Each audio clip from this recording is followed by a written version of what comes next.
The city of Columbia celebrates Martin Luther King Day with a special guest. Columbia police offer defense training, helping you protect yourself and your home. And Jefferson City small businesses go global. KOMU8 News First at 5 starts now. Live from Studio 8A, coverage you can count on in high definition. This is KOMU8 News First at 5. If you came face-to-face with an armed intruder in your home, would you know what to do? That's what Columbia police are wondering today. Good afternoon. I'm Angie Bailey. And I'm Stacey Ike. The department announced plans today to offer free training sessions on how to handle a shooter in a home, school, or business. KOMU8's Joe Chiodo is live at the police training facility right now with the details. Joe, what can you tell us? Yeah, Angie and Stacey, I'm standing in front of the Columbia Police Department's regional training facility. Now, usually it's just officers coming in and out of those doors behind me, but come February, they're going to bring in regular public citizens. It's all part of 2 free training sessions on how to mentally and strategically prepare yourself for an armed intruder. Now, officers I spoke with today told me it's all about having a plan in place to make situations like this go better. He said the sessions are going to go over specific escape routes to your environment, how to respond to a shooter, and how to protect those around you. Now, as you can imagine, this is all a result of recent shootings across the country this past year. Officers I spoke with today told me that the public became kind of concerned in wanting these training sessions after the Colorado movie theater shooting. He said the request shot up after the shooting at Sandy Hook Elementary. Now, an officer I spoke with today told me that although these shootings are nothing new, that people are still concerned. They've been around for 100 years, these kind of incidences. And just there's more publicity nowadays and people are more aware of them. So we need to take the proactive steps to lessen the chances and the damage that they do when they do happen.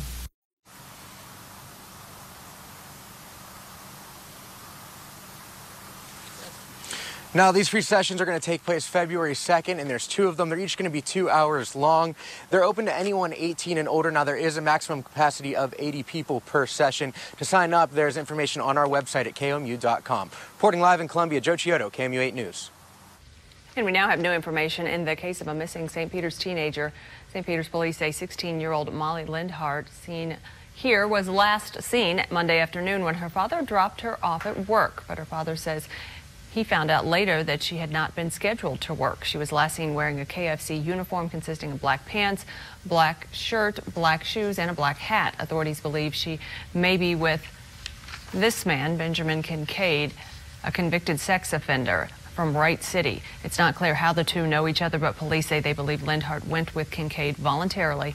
Earlier today, police released the image of Kincaid's truck taken last week. It's a 2006 silver Chevy Colorado with Missouri plates 7PT914.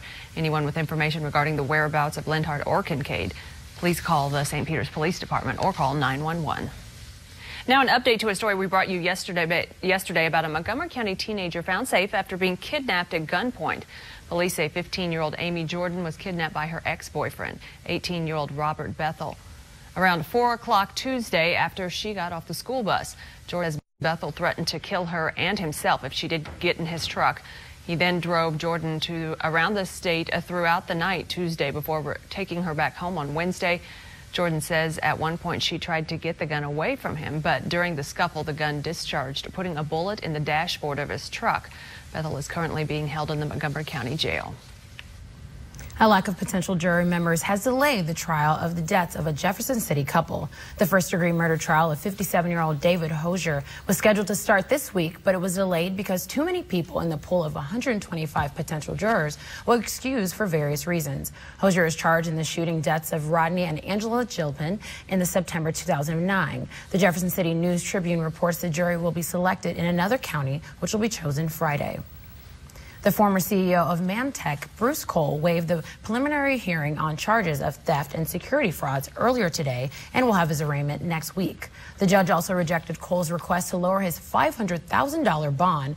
Mamtech received $39 million from Moberly to build an artificial sweetener facility in 2010. Cole is charged with taking more than $4 million and diverting it to pay off his mortgage and avoid foreclosure. Governor Jay Nixon said in 2010 he expected the facility to generate 600 jobs.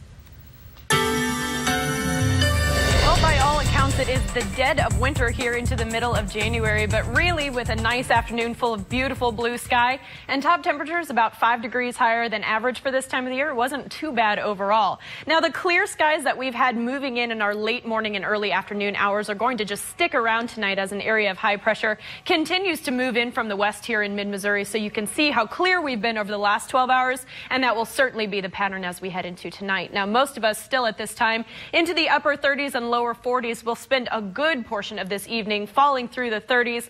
Tomorrow's bottom temperatures also at average for this time of the year, right into the lower 20s. Tomorrow afternoon, a nice warm up on tap. Things are going to get a little bit breezy in the afternoon hours, but it looks like Saturday might be even nicer. We'll talk all about the details of your forecast coming up in just a bit. Did you know this is Worldwide Jelly Week? Doesn't have anything to do with food, though. KOMU 8's Lauren Richardson's in the studio right now to tell us how Jelly Week actually helps entrepreneurs. Jelly Week is a worldwide event to help people collaborate their ideas and projects. Local groups called Jellies meet to share their ideas and work with other groups across the globe. A Jefferson City Jelly has been meeting at the Business Incubator there this week for the first time. The incubator helps small businesses get up and running. This week, between 8 a.m. and 5 p.m., any entrepreneur can come, sign in, and participate. An ongoing Twitter feed keeps participants in the know about what jellies around the world are working on. The entrepreneurs use the time to bounce ideas off one another and seek input for their business designs. Applicants work on a wide variety of projects for their businesses, ranging from app development to website design. It gives those who normally work alone on their projects a chance to seek advice from others in similar situations.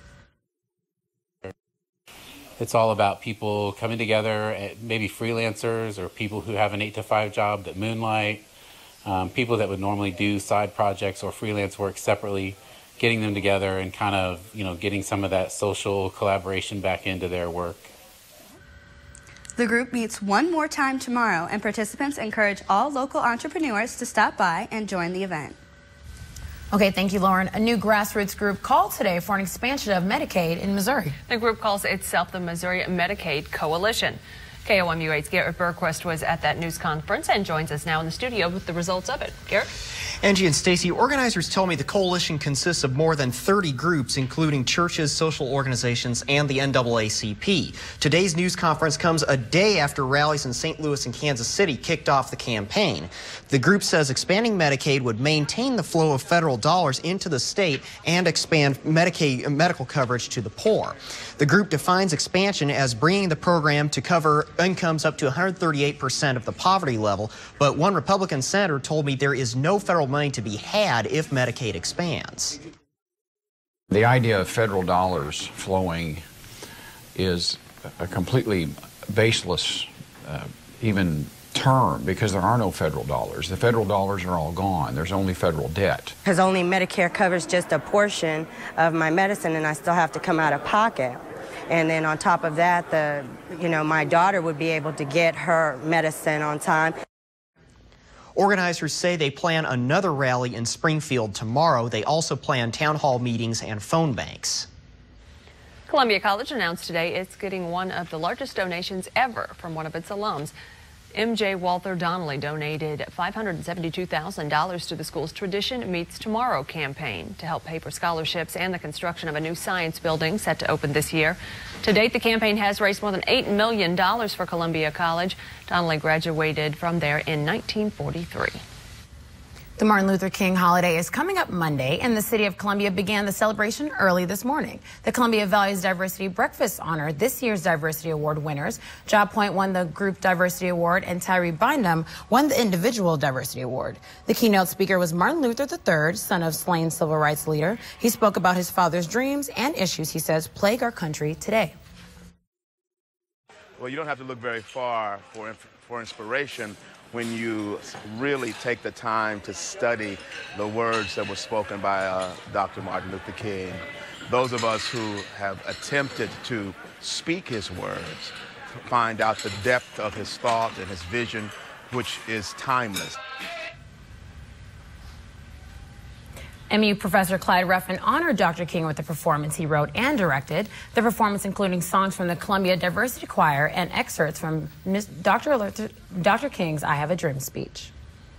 Lance Armstrong loses another title from his storied career, and the Secretary of Defense joins the gun control debate before leaving office. KOMU8's Nick Thompson has your first look around the nation. All right, thanks, guys.